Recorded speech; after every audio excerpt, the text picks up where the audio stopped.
আপনাদের নিশ্চয়ই টাকার যে নোটগুলি আছে তার মধ্যে 500 বা 1000 টাকার নোটটা সবচেয়ে বড় প্রিয়, তাই স্বাভাবিক। আমার সবচেয়ে পছন্দের নোট 20 টাকা।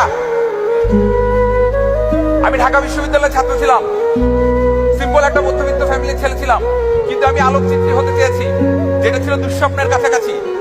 আমি চিন্তা করলাম আমাকে এটা হতে হবে।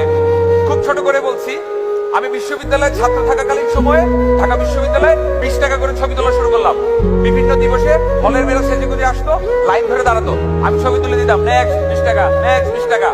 একটা 4R প্রিন্ট দিতাম, 8 টাকা করে লাভ হতো। আমার বিশ্ববিদ্যালয়ের বন্ধুরা লজ্জা পেত আমাকে নিয়ে, ম্যাম তোমার টাকা পয়সা এত সমস্যা, টিউশনই করো, 20 টাকা করে ছবি তুলো, মানে ঠিক যায় না, রাইট? মজার বিষয়টা হচ্ছে, কিছুদিন আগে আমি ইউএসএ তে একটা শুটে যাই। অজয় কাজলের শিবা মুভি রিলিজ হচ্ছিল। সামাও আমি সেখানে ওটা প্রফেশনালি অ্যাসাইনমেন্ট করার সুযোগ পাই। আমার সেই বন্ধুটা যে আমাকে দেখলে এড়িয়ে চলতো, আমাকে নিয়ে তার যাদের সমস্যা হতো, একই ক্লাসে পড়ে, সে আমাকে টেক্সট করলো, ম্যাম ইউ মিট কাজল। আমি একবারও বলার চেষ্টা করছি না অজয় কাজলের ছবি তুলে আমি হাতে করে ফেলার চেষ্টা করেছি। আমি বলার চেষ্টা করেছি আমার যা ভাল লাগছিল, আমার যা করতে ইচ্ছে আমি তাই করছি।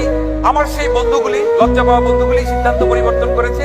তাদের ধারণা আমার সাথে থাকলে, আমাকে বন্ধু হিসেবে বললে তাদের এখন যাতে বাড়বে। So people, believe in yourself. যে যাই বলুক, নিজের যা ভালো লাগে তাই করুন।